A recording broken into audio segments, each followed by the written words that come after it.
2, 1. All right. Happy Monday, everybody. It's April 4th, 2022.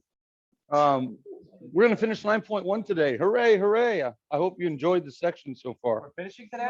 Yeah, we're going to go through that speed thing, and then we're going to start 9.2 also. So maybe spend 30 minutes finishing this and 30 minutes starting 9.2. So your worksheet and your notes are due tomorrow by 9 a.m., right? Well, we're doing them again. And then we're testing Friday, chapter 5. That includes like slope fields, solving separable differential equations, all those new integration techniques that we learned, partial fractions, by parts, all that good stuff. And 9.1. Okay, we're not going to test through 9.2. Got it? Yeah, quiz over 9.1 tomorrow. And then the test is only through 9.1, and we'll do that on Friday. So 2 sit-down assessments in class this week. Boy, it's been a while, hasn't it? Boy, howdy, it's going to be fun. Yeah. Okay, so the last thing we have to do here in example 22 is I'm muted on Zoom. Oh, okay. I shouldn't be. I just. Oh. I'm unmuted. Lina, can you hear me now? Can you hear me now? I don't even see him in the Zoom.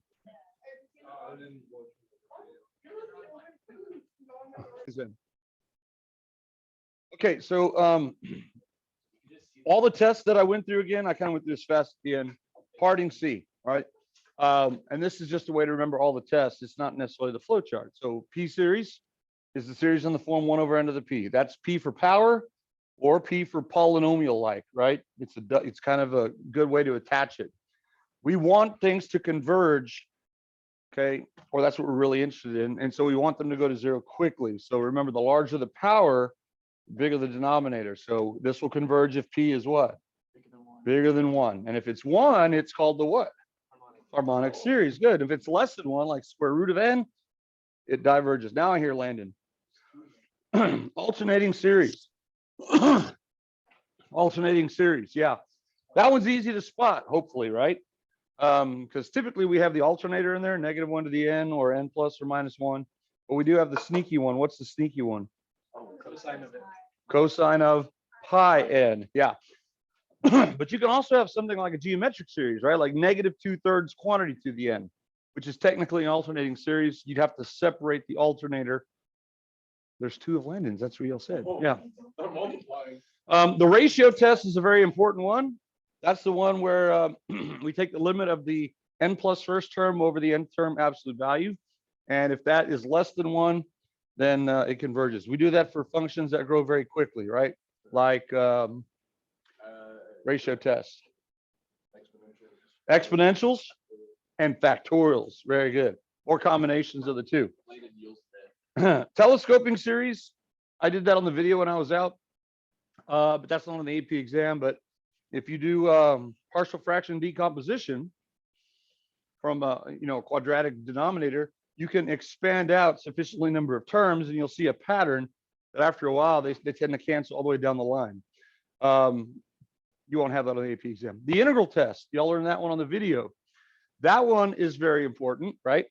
If you look at the rule of sequence and you're like, man, I think I could integrate that. If that sigma were an integral symbol, and the intervals of summation, as we call them, were actually intervals of integration, I think I could find the integral of that, right? And there's some qualifying things though, right?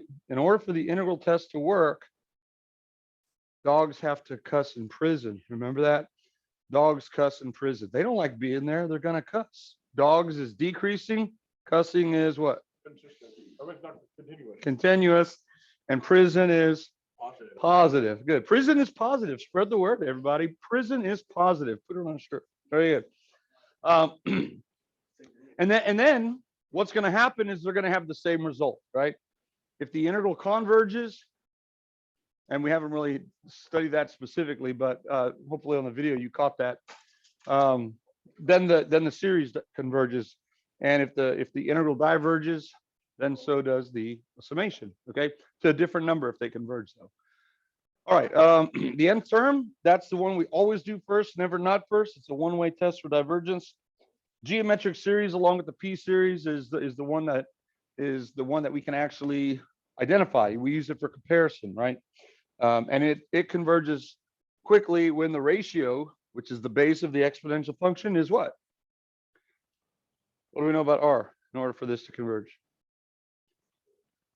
Less than 1. Yeah, the absolute value has to be less than 1. Think of exponential decay. And we can have negative values of R. That's fine. Its magnitude has to be less than 1. This one is also important because it does have the summation formula, right? If this one converges, it converges to the first term all over 1 minus R, if it converges. One of the few, aside from telescoping, that you can find the sum, all right? And then the comparison test, that's when it's like a one-off from either a P series or a one-off from a geometric.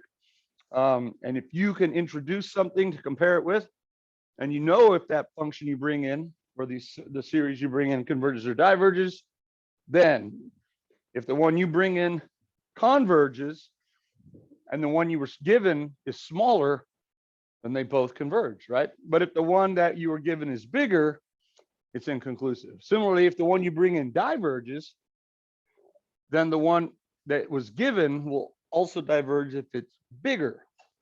But if it's smaller, it's inconclusive, right? And then you can also do the limit comparison test, which works well when there's a lot of variation. Like those are for like your rational functions, like your n cubes. And the goal is to take the limit of one to the other. And as long as it's what? Positive and decreasing. Is that it? Yes. Yeah. Then the series converges. They both converge or they both diverge. Let's come back up to the limit comparison test. The LCT, right? Finite and positive, right? Finite and positive. And it doesn't matter which ratio you take. If it's a finite positive number, its reciprocal will also be. Okay, so we do have to know the qualifying conditions in case these show up as one part of a free response. But if it's a multiple choice, we can just keep going. All right.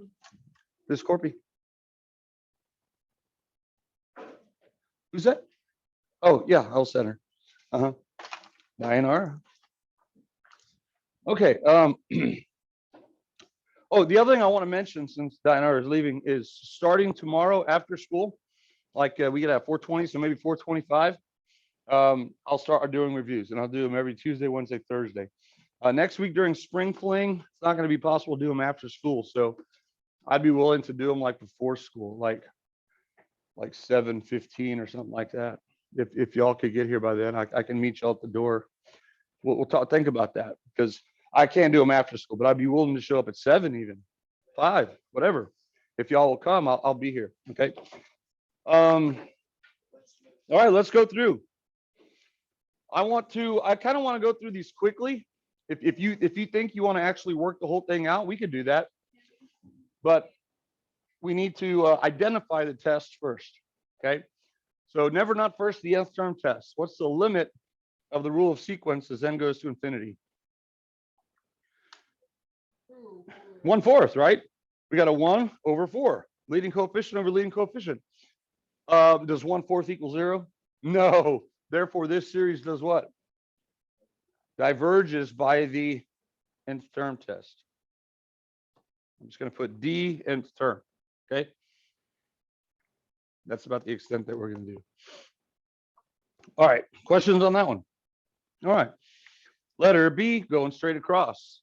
2/7 to the n. What does the nth term test say? Inconclusive, right? Yeah, 2/7 to the n does go to 0. But you can spot it right away, Mason. It looks exponential, doesn't it? Yes. An exponential for series is known as geometric. Yeah, so this is geometric. Yeah. Does it converge or diverge? It converges, right? The absolute value of R is 2/7, which is less than 1. So the series converges by the geometric series test. Converges by the geometric series test. Hey, can we find the actual sum then?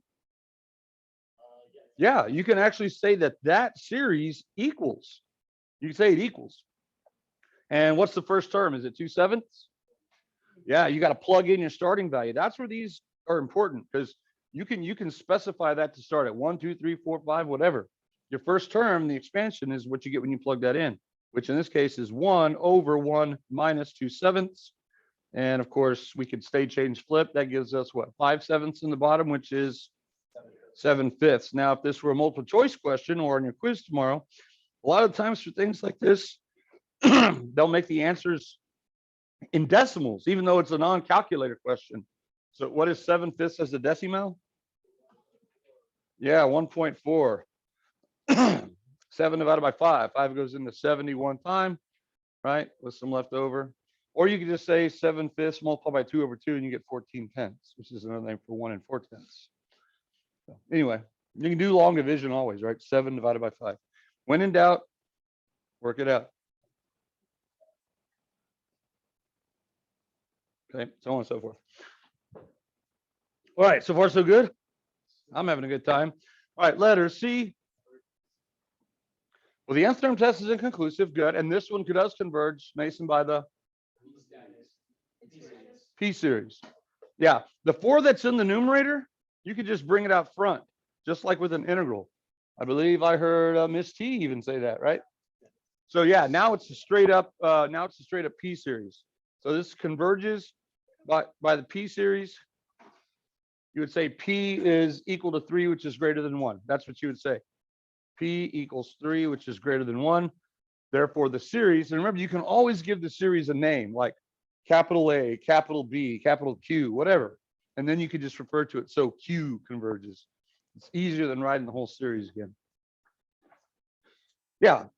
A, B, C, D is straight across. All right. How about this fella? Nth term test says what?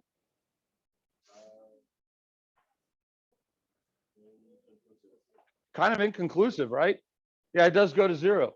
Now, your intuition would tell you that does it go to 0 fast enough for the series to converge?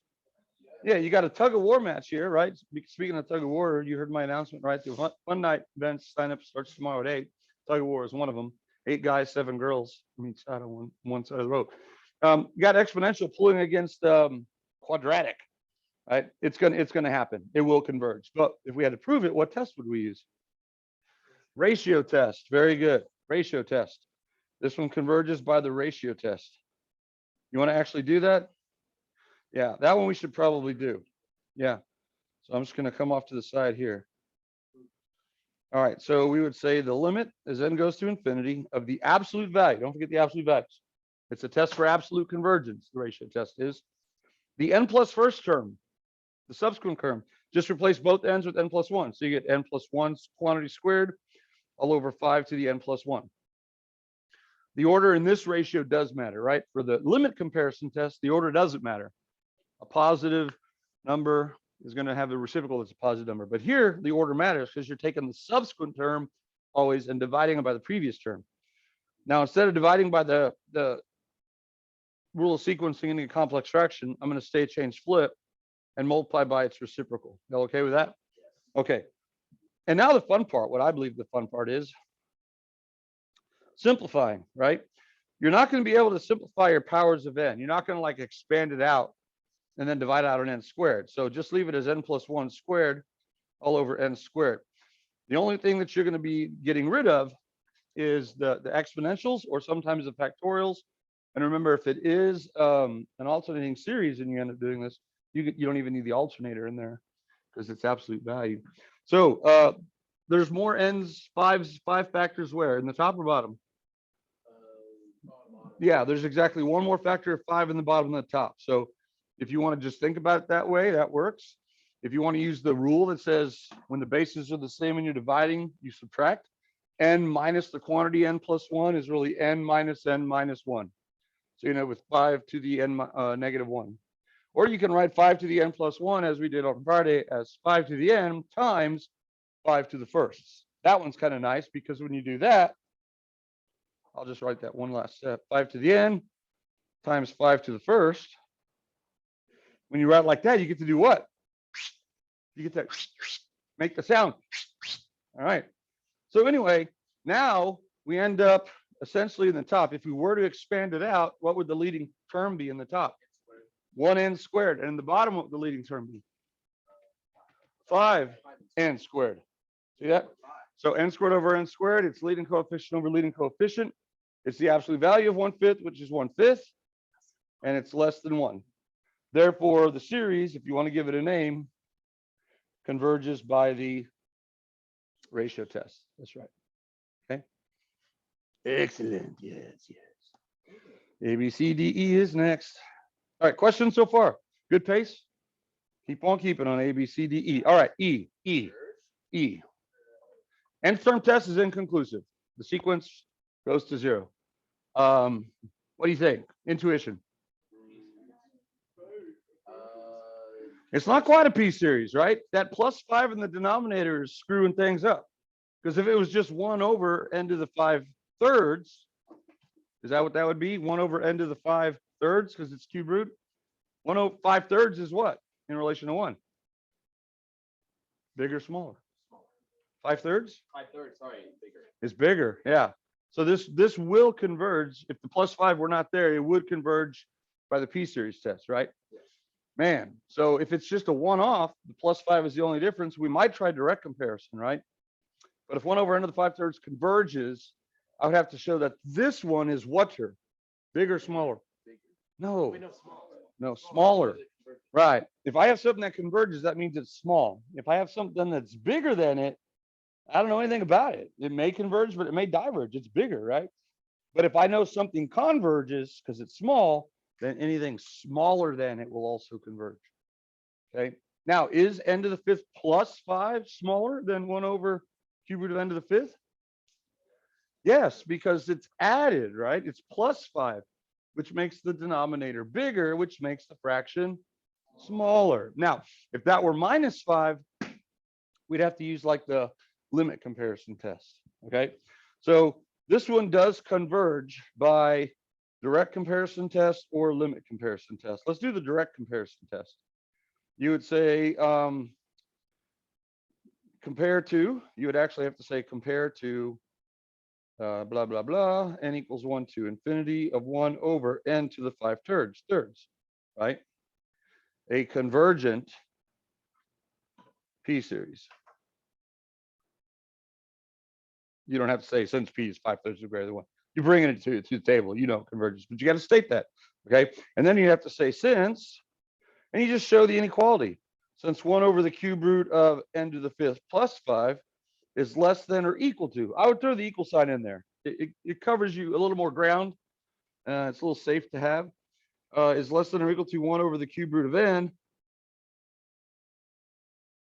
to the 5th. For all what? For all n. Greater than 1. Yeah, greater than or equal to 1. Yeah. Typically, you're going to use whatever n you're starting with over there. Occasionally, remember we saw that function that got bigger first and then got smaller. Okay. Now you would say comma. Let's give this guy a name. Let's call him W for Will Smith memes will they ever end, right? W for will the Will Smith memes ever end. Therefore, so W converges. I like to add the word to in there. It's kind of a fun word, right? By the direct comparison test. Okay. We'll have the opportunity for the limit comparison test. I won't do that here. It's a little more work. Okay. So you see how your intuition can take you far and get things done quickly on a multiple choice. A, B, C, D, E, F, F, F. Here we go, F. Oh boy. Let's see. Nth term test says what? Diverge or inconclusive? Inconclusive, right. The rule of sequence, which I'll highlight in yellow, which is also known as the nth term, right? They're interchangeable. It goes to 0. So this thing has a chance to converge. Now, what does your intuition tell you? You think so? Yeah, your reasoning might go like this. Hey, 1 over n to the 1st. Remember, 1 over n to the 1st diverges, right? But 1 over n to the 1.000000001, so on and so forth, converges, right? All we need to make the series converge if it's 1 over n to the first is just a little extra oomph, right? Just a little bit of a helper. So you might think, hey, instead of increasing the exponent, I'm adding another factor down there. Now, granted, it's not a huge factor. It's not a constant. It's going to get bigger as n gets bigger, but it's the slowest growing function in the world, right? The natural log function. So its contributions increasingly diminish as we go out to the right. And we are raising it to the 4th power as well. So your intuition might tell you that the natural log of n or the natural log of n to some power might be just enough extra oomph to get 1 over n to converge. You might think that. Yeah, that would be my intuition as well. Well, let's see. Let's see if our intuition is right. If this showed up on a free response, you can't just say intuition. So what test could we use? Could we use a limit comparison test here? If you do a limit comparison test, you're going to compare it to 1 over n, right? Which diverges. The only way that test is going to be conclusive then is if we show that this one here is what? Bigger or smaller? Bigger, right? Is this bigger than 1 over n? No, we're making the denominator bigger, which makes it smaller. So, can't use the direct comparison test. Let's call this guy C for cool, right? Would a limit comparison test work? Well, not really, because the limit comparison test works well when it's one of these, when it's just like polynomial over polynomial, and you try to get the exponents the same so you can do leading coefficient over leading coefficient. You're not going to be able to get rid of the natural log of n. So diggity darn it, what else do we have? Ratio test? Do these fellas grow rapidly? No. What else do we have? The root test, is that, can we write all that as a power of n? No, not at all. Let's see, what else do we have? Help us, Moses. Is it an alternating series? No, it's not an alternating series. Integral test. Boy, howdy. This is an integral test. Okay, so let's look at it. If I were to integrate from 2 to infinity of 1 over x, natural log of x to the 4th dx, could I take the antiderivative of that integrand? I think we could, yeah, because the natural log of x would be the inside function. It's like blob to the -4th. And what's its derivative? 1 over x, which is precisely what's on the outside. Yeah. And so it would just be a simple power rule. So yes, this is going to be an integral test. Now, I wasn't here live when y'all did this. So let's go through the dogs cussing in prison. D is 1 over n, natural log of n to the 4th, decreasing beyond a certain point, past some point. It doesn't have to be decreasing again in the beginning, but eventually it has to decreasing. Yes. So this function is decreasing. Is it cussing? Is it continuous for all n greater than 2 or for all x greater than 2? Yeah, the only place this is not continuous is at 0 and negative numbers. So it's decreasing. It's continuous. Okay. You could say for all n greater than or equal to 2 if you want. And is it in prison? Is it positive? Are those terms positive? Yes, and positive. So you would need to state those 3 things. This is like a really nice one for College Board to elect this an alternating series really to put on one part of a free response. Okay, so let's go ahead and tackle this. Now, we kind of skipped ahead to chapter 9. When you have infinity or negative infinity as an interval or as an interval of integration, we call this an improper integral. Improper integral. Okay. It could be also improper if we integrate through a vertical asymptote. Okay. But if we think about this as being area, it would be kind of counterintuitive to say that an infinitely large region has finite area. But we know better than that right now, right? We know that if it goes to 0 fast enough, it can converge towards a finite number. So let's go ahead and see if we can set out to integrate this. 2 to the infinity of 1 over x times the natural log of x to the -4th dx. Okay, I'm leaving infinity up there for now. We'll talk about that here in a second. So what's my inside function? ln of x. What's its derivative? 1 over x. Are we off by anything? No. So 1 over x gets packaged back up, and we move on to the rule of integration. The outside function is blob to the negative fourth. By the power rule, that becomes blob to the negative what? We add 1, negative third. Thank you. Negative third, and then we multiply by the reciprocal, negative 1/3. Okay, natural log of x. Now, if this were on a free response question, here's the thing. You're not allowed to evaluate it from 2 to infinity, because infinity is not a number. You could do this if you're doing it without, not a free response. It has to come from a limiting process. So here's what College Board would make you do. They would make you replace infinity with some temporary variable, like give me some variable that we don't use very often. E? Oh, B. B is a good one, right? I typically use B myself. And then you take the limit as B goes to infinity, right? That is what they prefer. If they see that, the graders don't have a heart attack. They're like, oh, this person knows that B is not, infinity is not a number. And you save lives by doing this. Yeah. All right. So let's go ahead and clean it up. I could bring the negative 1/3 up front. This would be the limit as B goes to infinity of 1 over the natural log of x cubed. Why am I taking the time to rewrite it? Just so I can help myself, right? And now it's plug in the top minus plug in the bottom. Here we go. Negative 1/3 limit as B goes to infinity of beefy bracket. When I plug in the top, I get 1 over the natural log of B quantity cubed minus 1 over the natural log of 2 quantity cubed. So I evaluate the integral separately using this temporary placeholder for infinity. And then I evaluate the limit. When you evaluate a limit, remember, never not first. So this is where it's kind of silly. If this were a multiple choice question, you wouldn't have to write the limit. Never not first, we use direct substitution, right? Well, when we say natural log of infinity, we know what that means, right? We mean what is happening to the graph of the natural log of x as x goes to infinity. It's going where?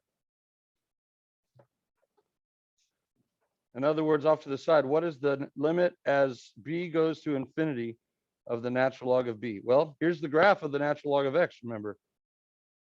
It looks like that. Doesn't it go to infinity? Yeah, it gets larger and larger, very, very slowly, right? But it gets larger and larger, so it does go to infinity. Now, what's infinity cubed? Infinity. So what's 1 over infinity approaching?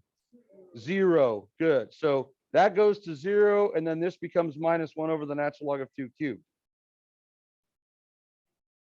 And now the 0 is gone, so a negative times a negative is a positive.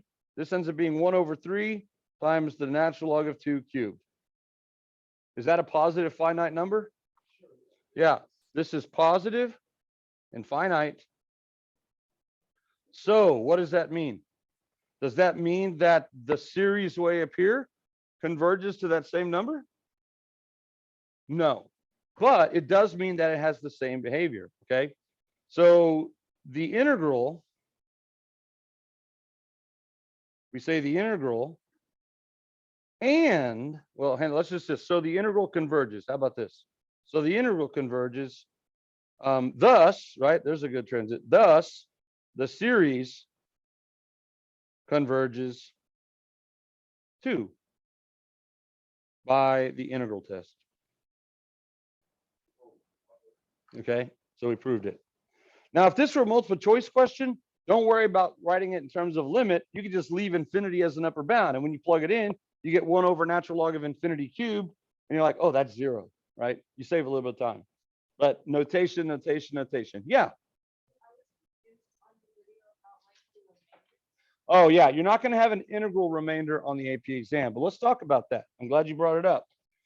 If I wanted to, like the alternating series, since I know it converges, if I wanted to come up with a partial sum, I don't know what it converges to, but let's say I want to figure out what the sum of C is. The sum of C could be, let's just say, let's add, how many terms would you like to add up?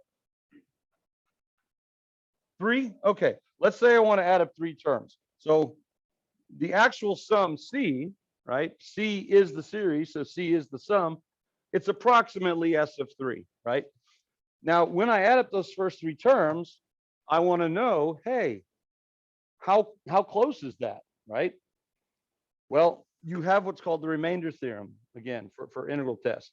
And basically what it says is, if you take the integral now from 3 to infinity of 1 over x, natural log of x to the fourth, in other words, you use that same number there, you know that the remainder is going to be less than or equal to that.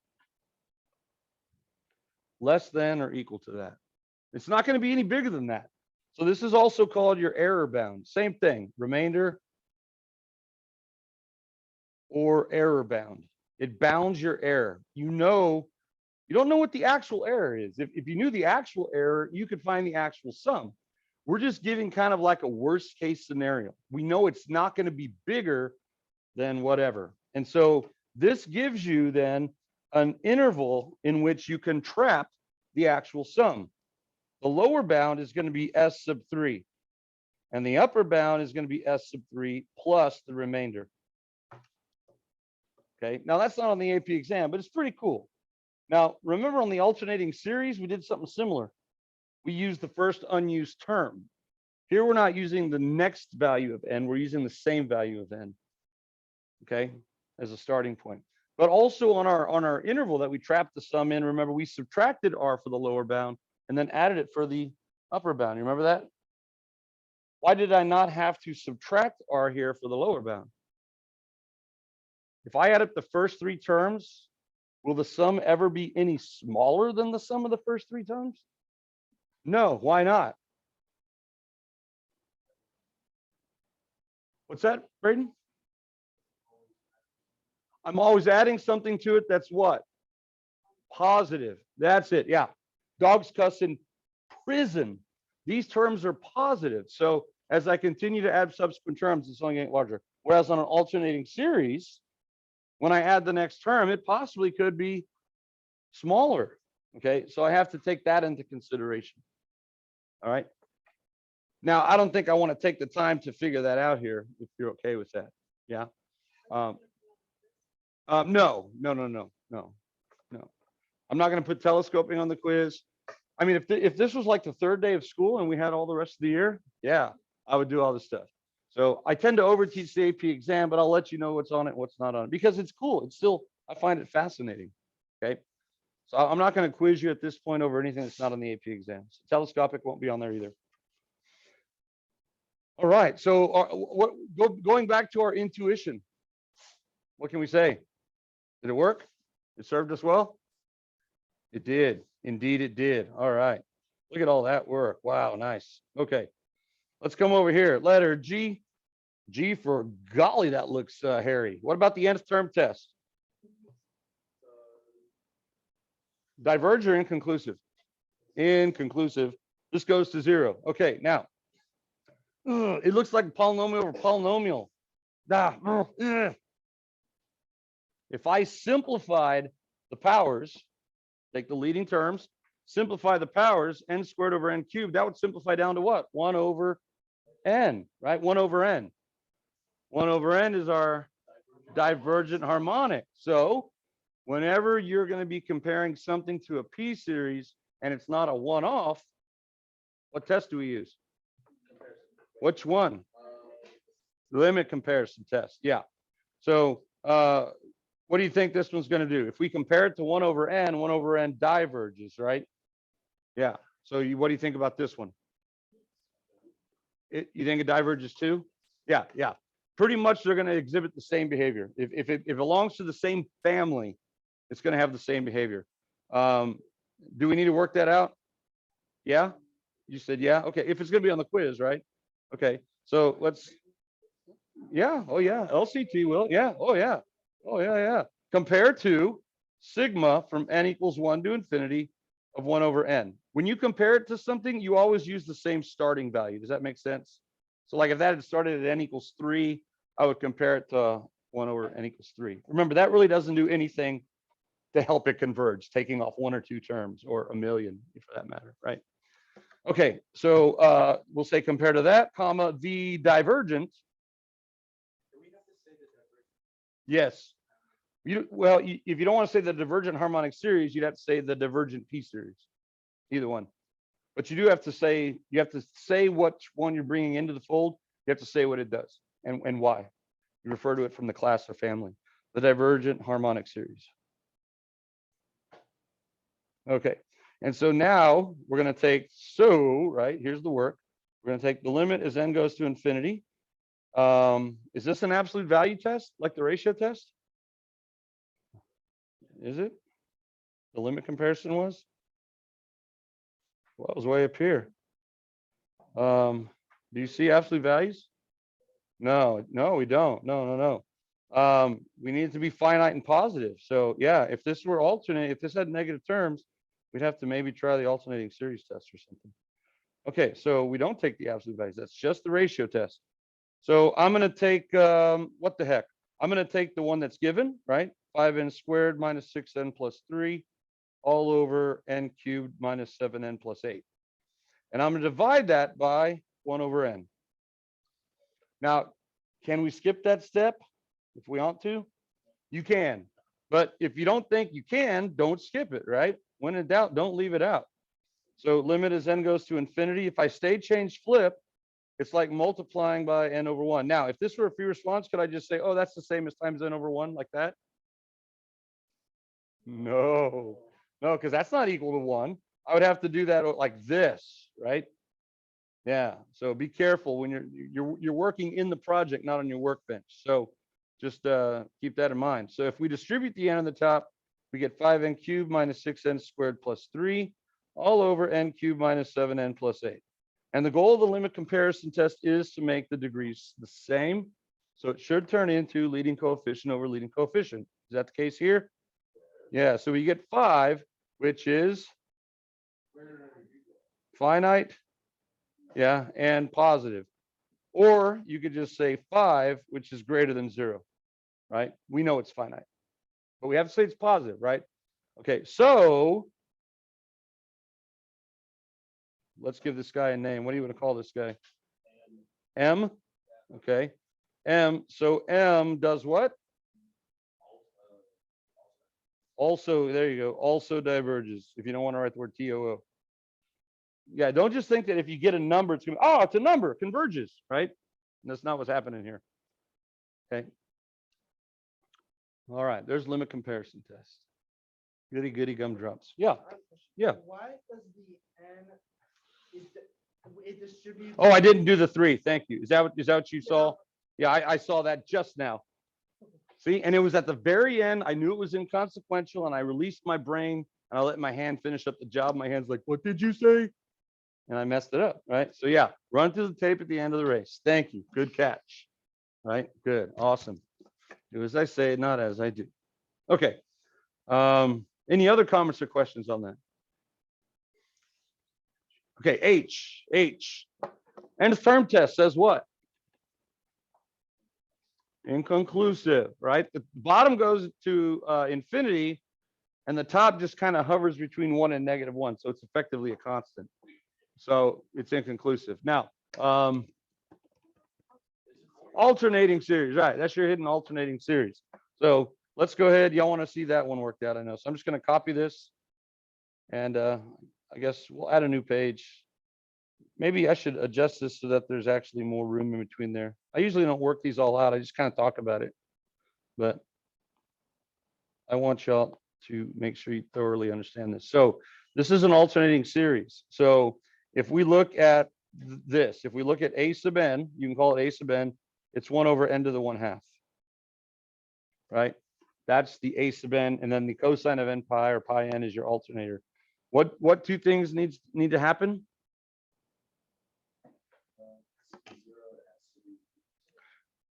Yeah, it has to be decreasing to 0. If you want to think about that, it has to be decreasing towards 0. Does it? Yes, you could just state that if you want. A sub n equals 1 over n to the 1/2 decreases to 0. That covers both of them in one sentence. 1, 2, right? Or you can like enumerate it. Number 1, A sub n is decreasing. You don't have to say for all n past some fabulous n. It just eventually decreases. If you want to throw eventually in there, you can. And then number two, you can actually write out the limit as n goes to infinity equals 0. But if you know it, you can just say decreases to 0. So what? Let's call this guy big G. So what can we say? Can we say anything about big G then?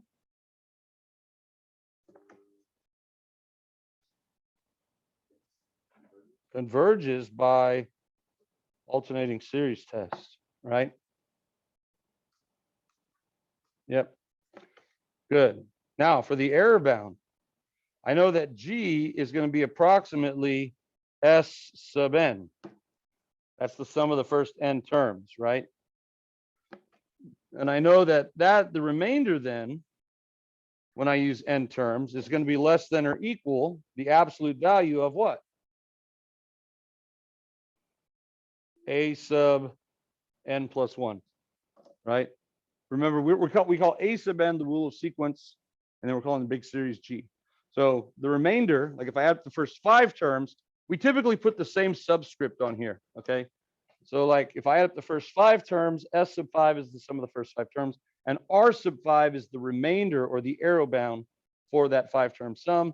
And in this case, it's less than the magnitude of the first unused term, okay? And so then I know that G would have to be trapped between S sub n minus R sub n for the lower bound and S sub n plus R sub n for the upper bound.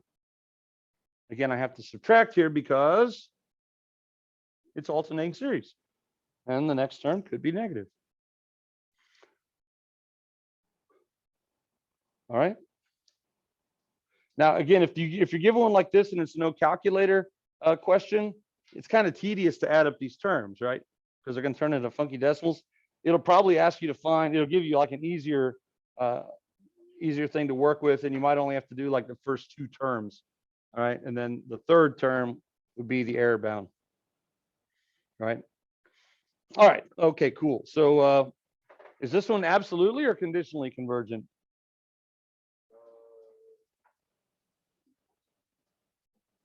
Yeah, I think it's conditionally, right?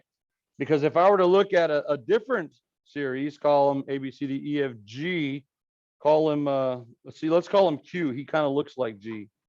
If I just looked at this guy,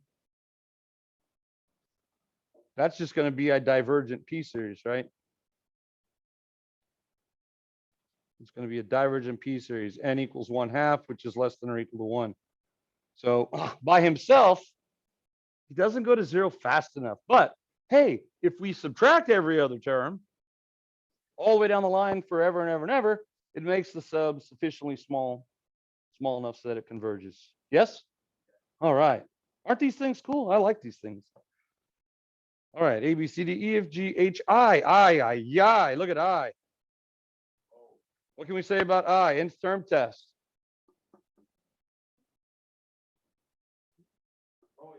Nth term test. It goes to 3/2. Well, it actually doesn't go to 3/2. This is what would, yeah, they're not the same. But here's what would go to 3/2. Just if we had 3 times 4 to the n plus 4 all over 2 times 4 to the n minus 7. Now they're growing at the same rate. They're both 4 to the n's instead of n to the 4ths. That would be 3/2, leading coefficient over leading coefficient. But 3/2 is not 0, and so that would diverge. This one, because the top is like n cubed or x cubed, and the bottom is like x squared, the top grows bigger faster. So this thing goes to infinity, right? Those terms grow infinitely large. And is positive infinity equal to 0? No, they're what's of each other, actually. Reciprocals, yeah. Ooh, so this one shouldn't even be allowed. Like, no, go away. This one diverges by nth term test. Maybe he likes diverging. I don't know. It takes both types, right? Yeah, we need series of all types to, some people have to do jobs other people either can't do or don't want to do, right? It takes a village. All right, A, B, C, D, F, G, J. What do we say about J? Nth term test. Ah, very good. It's not always the leading term, right? The leading term is -6 into the fifth on top and -9 into the fifth on the bottom. They're the same degree, so the limit as that goes to infinity is +6/9, right? Or 2/3. Is that equal to 0? No, that's exactly the same thing. Diverges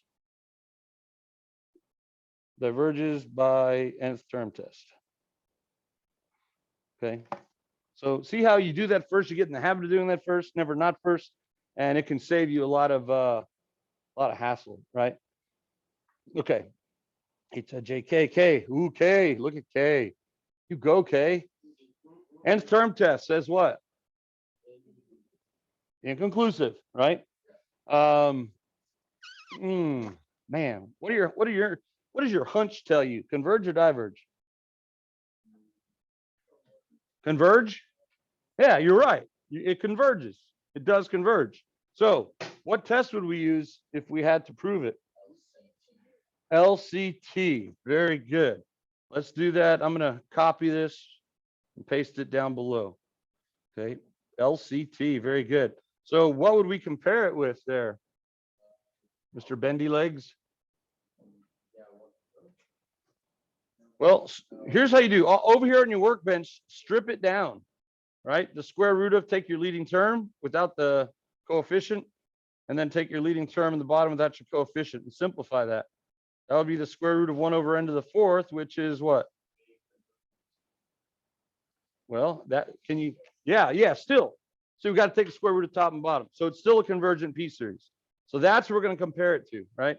So compare to sigma from n equals 1 to infinity of 1 over n squared, the convergent or a convergent P series. Now, when we do our limit ratio, we might want to use the green version of 1 over n squared. Would you agree? Because again, I'm trying to combine things. So let's do that. We got then the limit. Here we go. The limit as n goes to infinity of. I always like to just take what was given for the numerator. So the square root of 3n plus 1 all over n to the fifth plus 2. And stay, change, flip. I can do that under the radical. So that becomes n to the fourth over 1. Did you see that sleight of hand tomfoolery? We have this thing that says the square root of a over the square root of b is the square root of a over the square root of b, right? And it works both ways, okay? So instead of calling it n squared outside the radical, call it n to the fourth inside the radical. And now we could take the square root of the leading term. What's going to be the leading term in the top? 3n to the fifth over 1n to the fifth. So 3 over 1 under the radical is 3. And then we take the square root of it.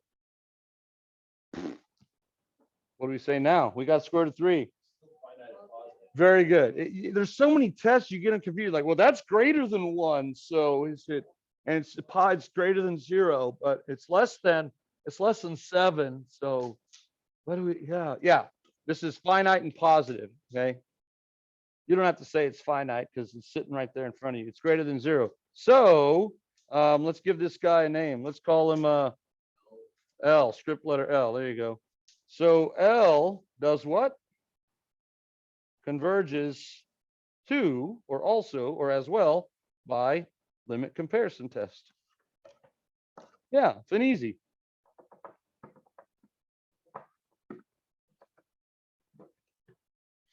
Intuition. Comments, questions on that one? A, B, C, D. Okay. Let's see which one are we on. I was going to say L, right? L. Ooh, wow. I'll be a monkey's uncle. Look at that.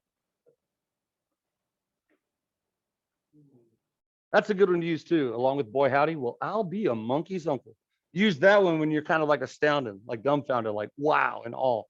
Well, I'll be butter my buns and call me a biscuit. Yeah. I'll be a descendant of apes. What does the nth term test tell us? Inconclusive, kinda, right? Kinda. You got 3 to the n, which is going really rapidly, and the bottom is 2 to the n, which is not as rapidly. So if it was just that, you'd say top grows faster, but you got a little n helper down on the bottom. Do you think that's enough to overpower the exponential in the top? Yeah. My intuition would tell me no, but it's kind of right. What could we use to discern that? Calculator. Well, since you said calculator, keep that in mind. You could always go to your window and pull your sigma up and go from 1 to 99 or whatever and look to see what's happening. Yeah. Just like with the limit, you could graph it and sneak up on it numerically. But one of the tests can be used. Which one? It's not alternating. It looks like it's a one-off from a geometric. Can you compare it to a geometric? I don't know. If we were to rewrite this, let's rewrite it. In the top 3 to the n minus 1, that's 3 to the n times 3 to the negative first, all over n times 2 to the n. By the associative property of multiplication, I can now associate those guys together and say that's 3/2 to the n times 1/3 n, the 1/3, which is 3 to the negative first factor. I can actually pull him out front. So he's inconsequential, and then I have times 1 over n.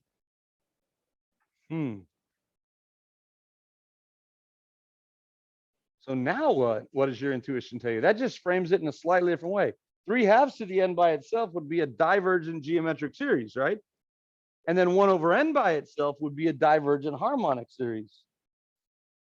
What do you think divergent times divergent is going to be? Convergent? Probably more divergent. Maybe more divergent. Yeah, yeah. Well, if we compared it to a geometric series test, because we would compare it to what? 3/2 to the n? We would have to show that 3/2 to the n times 1 over n is bigger. But it's not, because 1 over n makes it smaller. So that's not going to work. If we compare it to 1 over n, which is your divergent harmonic series, we'd have to show that 3/2 to the n makes it smaller or bigger. Does it? It kind of does, right? Yeah, yeah, yeah. So what does your intuition tell you? Diverges? Yeah. Guess what test will sew this up very nicely, no problems?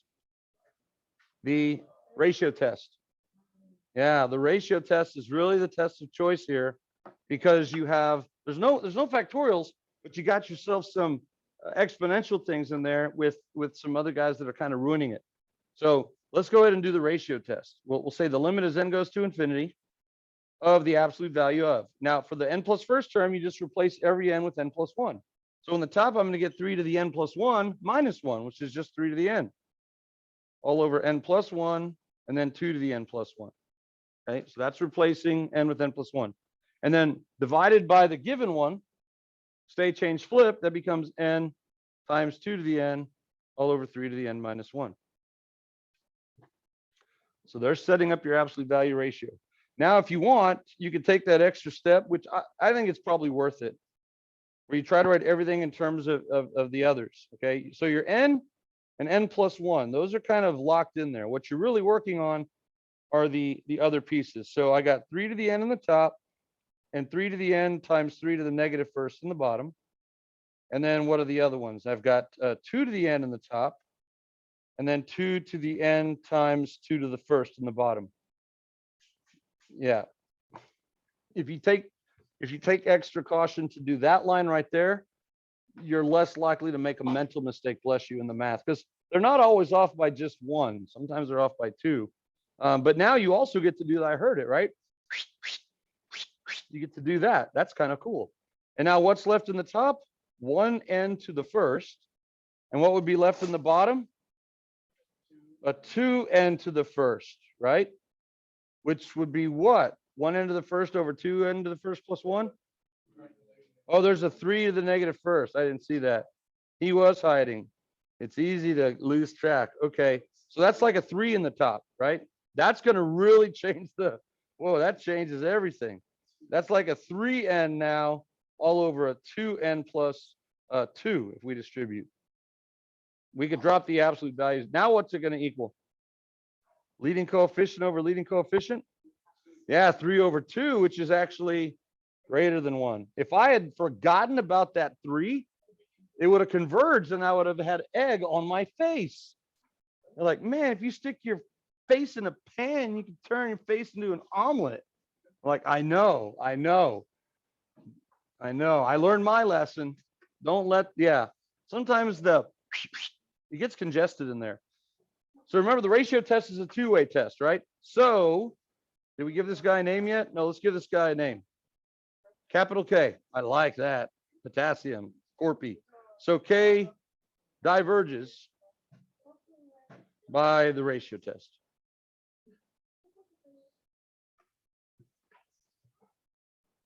Okay, we don't have time to finish all of them up, but I think we can just talk about them, right? What do you think about M? Converge or diverge? It's all a power of n. Converges. It converges by the root test. If you take the nth root of that and the limit as n goes to infinity, you get 2/5, which is less than 1. Okay. Root test converges. Okay. Converges by the root test. N, 1 over the natural log of n to the n.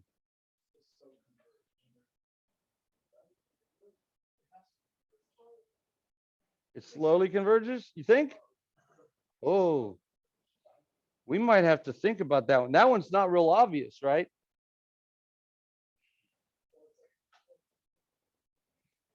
Yeah, that one. Will the root test work there? The limit as n goes to infinity of the nth root. The nth root of something is the same as taking it to the 1 over nth power. Yeah. Yeah. It did go to 0, but does it go to 0 fast enough? Well, look what's happening here. N times 1 over n is 1. So that turns into the limit as n goes to infinity of 1 over the natural log of n, which is what? 0, right? Which is less than 1. So this one what? Converges by the root test. Nice. Nice. See, this one is kind of cool because you got natural log, which by itself grows so slowly. But then you also have like the exponential guy. Hey, I'll help you out here, buddy. Right? Yeah. So it converges by the root test. Pretty nice. All right. This one here, we've already seen this one. This one actually converges to E. Or does it? This converges to E. I think I showed y'all that last time. No? Okay. Well, let's see. Let's do the nth term test for convergence. What is this? Is a sub n. If you take the limit as n, y'all can go to lunch, as n goes to infinity of a sub n, it actually goes to E. That's the definition of E. Is E equal to 0? No. So while the sequence converges, the series diverges. Okay. Diverges by the nth term test. Okay. And then the last one here, P, alternating series. If you compare the rule, the 1 over a sub n is 1 over the natural log of n. 1 over the natural log of n, does it decrease? It does. Does it decrease to 0? Yes, it does eventually. So this thing converges by the alternating series test. And does it converge conditionally or absolutely?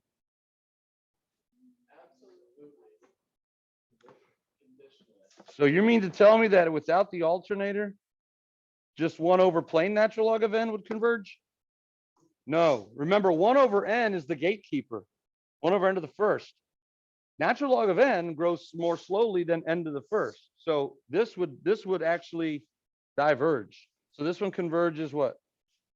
Conditionally. So look, natural log of n in the bottom, by himself, he's no good, but we can help him out in one of two ways. We can either give him an alternator, which subtracts every other term and makes it, conditionally converge, or we can, exponentiate the dude and make him grow a little bit faster than his natural abilities allow, right?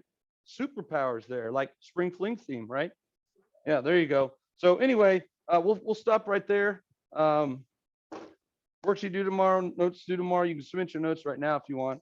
We'll quiz tomorrow, just a couple of questions. Make sure you can write out the defenses and the qualifications. And then we'll start 9.2 tomorrow, which is Taylor polynomials. Okay.